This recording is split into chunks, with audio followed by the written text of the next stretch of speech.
awul meka bi mali fle mali kono ani mali ko ka anga foli ani mali malo be kata aw bele dilero bi alamsa e février kalo ale kle folo samba fla ani mwanani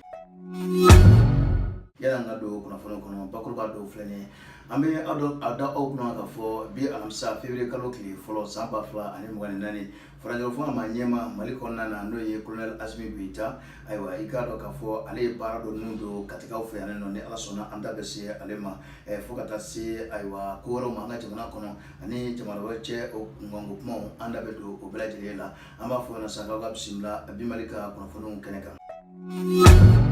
ina fo amura ka fo aw yana sisa ikado bi alamsa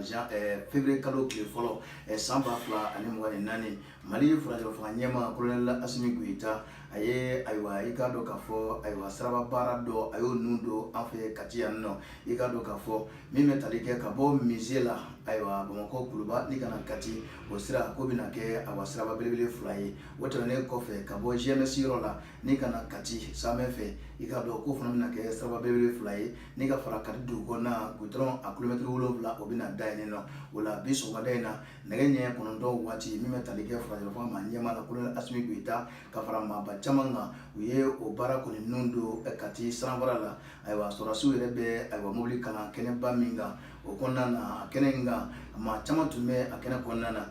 ola mime talike katimer beba do ka fo aywa conseil ministre mingera janvier kalo kilimwanda tamane bafla ani mwanani urukoni ye sayauta nika katimer na ka conseil urubrejele bulo barala ola mami ngoni subandira kati komanda mafe ko blay volo yani délégation spéciale kana no ye awa zanga ndaw ale tumeka kati meri jorofa akeneka ola bimali ale ka chidon tumbe akena konnana awa ikado ka fo ni ataka laje aywa straban nu uglale amusaka abelajele bo mali wande konnana abiti jo milliard bikononton ani durula wa bara minake kalo bisaba ani woro konnana mamina barange oye chakeda mimi wele ko veka bimali ale ka chidon ma keneka anga nyemada uba solonve amora yambala dunia ka fo kabi katimer ale ni aka conseil ni abelajele franywanga ma bokle CV wala ame do mena go bi mi metalike kati merila kaseka baram sene munume kaseka ubara toboto yani délégation spéciale o ma kana sigi ikado tenente mene aywa mi metalike janvier kalo klemwana ko ndola bafla ani mo nane kati préfet noye aruna jara ale masuandi kati merila mi meri joro fa folo yani délégation spéciale ma urukana otema wore we zanga ndawye aywa baram sene munum bege meri konnana anga sebengo ale be o mago brajele kla folo yani délégation spéciale ma kana ola awa zanga daw ale blale kati mer nona aywa yani délégation spéciale kana akabo keneba folo minga ukera somada ina ye ikado ka fo colonel Asmi Goita akasraba numblali onundoro aywa zanga daw ale kumana ikado ka fo kati mer togola kadaka ale be ka mer joro fabi am domine ko bi yani délégation spéciale ale kasigi esenga awladuna ka fo kunungo janvier kalo klibi sawa ani kelen ba flani mo nane colonel major Ismaila Wage ale mi ministre mi ni Agnes Nedo faranywanga be ani klenya siratilimo anga jamana konnana ikado ka fo aywa ale ma bado koni aye uru koni ani uru yenywanye krena ikado ka fo anga jamana konna ba o jebulu do be anuru yenywanye laje ikado agrafien modaye awa ministre mo akaseka ayira ka fo ale na ichese chuko belajilela wa gouvernement franjo fo gouvernement wa kulunu chese chuko bela wala sabbe ani kleyani baski obsega sabati anga jamana ko chuko mina jamana mo misega lafia chuko mina wala aye ajira ka fo no ye ministre ye ikado ka fo ko abe bonya ani wala mando abota ne ga nyasi ni mabanuma ka kene uye aywa aleka hakina bonya utamene ko fe ngane me ula ame azene ke aufe utamene ko fe ngane me ma banuna ikaso ka tseka franjo fonga ma nyemo kuru blasira sika fola wala sabbe ani kelenya o bada bse ka sabaje jamana ngona chumina uko ngera fenye mingwa njara Ismaila Wage yamada auglon ka fo ninte kuna fo ni ndumanya anga jamana kono mime talike aywa musuka je kulva me noe kafo nyema ba aywa alaye ale mi jijwaya mana ma warete madam sangare nana kulubali Madam Sangare Nana Kulibali ala ye ale ka kalifa minɛ la ale ye kafo ɲɛmaaba ye an ka jamana kɔnɔ an bɛ dugawu k'a ye sa ala ka a dayɔrɔ suma.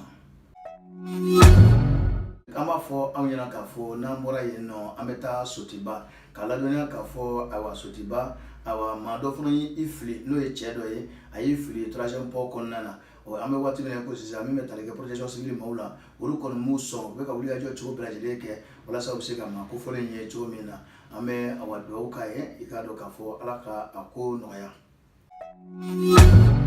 An bɛ bɔ an ka jamana kɔ kan an bɛ aw ladɔnniya k'a fɔ ayiwa min bɛ tali kɛ Wagadugu la n'o ye Burkina Faso a yɛrɛla k'a fɔ awa avocat dɔ bɛ yen nɔ ni a tɔgɔ ye ko Guy Hervé Kam Guy Hervé Kam ko a taara ka turu n'a ye a yɛrɛ terikɛ o y'a jira k'a fɔ ko a kɔni kɛlen don degunba ye ale ma nka k'ale kɔni bɛ a waleɲuman dɔn a bɛ cɛsiri min na i k'a dɔn k'a fɔ ayiwa kɛlɛ kɔnɔ Burkina Faso kɔnɔna na nka o tɛmɛnen kɔfɛ i k'a dɔn a bɛ ka kɛlɛ kɔni kɛ farafinna yɛrɛ ka hɛrɛ kama olu la ko ale bɛ a fɔ a ka timinanja la k'a tɛ tɛmɛ kalo 2 bɔɲɔgɔnko kan i k'a dɔn ma kofɔlen n'o ye ayiwa Guy Hervé Kam a tun bɛ Dakar Sénégal faaba kɔnɔna na walasa ka wulikajɔ kɛ ale yɛrɛ ka kow la ayiwa Sénégal Cour suprême na o t'a dɔn k'a fɔ hakilina min tɛmɛna u ni ɲɔgɔn cɛ n'o ye Cap Manuel ye a yɛrɛla k'a fɔ ni ma kofɔlen ko a yɛrɛ y'a jira k'a fɔ k'ale yɛrɛ bɛ ka jɔrɔ n'ale ma ta ka tunu cogo si la ko hami bɛ ale la ko n'a seginna ka taa Burkina yala a tɛna ta ka tunu wa k'a yɛrɛ nin dama suɲɛ ka nin kumaw fɔ o la ko ale bɛ foli i k'a dɔn k'a fɔ ayiwa ani waleɲuman dɔn k'o ɲɛsin a balimakɛ ma n'o ye Burkina Faso jamana ɲɛmaa ye n'i y'a terikɛ kunkan ye i bɛ kapitɛni Ibrahima Traoré o min ye Furancɛ Fama ɲɛmaa ye Burkina Faso kɔnɔna na i k'a dɔn k'a fɔ ko a bɛ a ɲini a fɛ k'a ka fɛɛrɛ bɛɛ lajɛlen kɛ walasa i k'a dɔn k'a fɔ ni wale minnu bɛ ka kɛ jamana kɔnɔ sanga na ka waati i tɛ se ka kuma n'i kumana k'i bɛ ta ka tunu ayiwa dan bɛ se ka sigi o la cogo min na o ni ka se k'a deli walasa ni maa kofɔlen a bɛ se ka mago to cogo min na n'o ye Furancɛ Fama ɲɛmaa ye Burkina Faso jamana kɔnɔ kapitɛni Ibrahima Traoré. O kunnafoni kɔnɔna na an bɛ aw ladɔnniya k'a fɔ ayiwa farikolo ɲɛnajɛ nasaratigɛw la CAN 2023 o baaraw bɛ ka kɛ ayiwa Côte d'Ivoire jamana kɔnɔ a daminɛna kabini janvier kalo tile 13 a bɛ to sen na fɔ février kalo tile 11 o ye nɛgɛba yɛrɛ ta don o ntolanci ye n'o ye finale ye o la min bɛ tali kɛ 8e de finale kɔfɛ an bɛ quart de finale o baaraw bɛna daminɛ sini ayiwa i k'a dɔn Côte d'Ivoire jamana kɔnɔna na o la sini juma février kalo tile 2024 nɛgɛ 17 waati Angola ale ni Nigeria olu bɛ ɲɔgɔn sɔrɔ o la i k'a dɔn min bɛ tali kɛ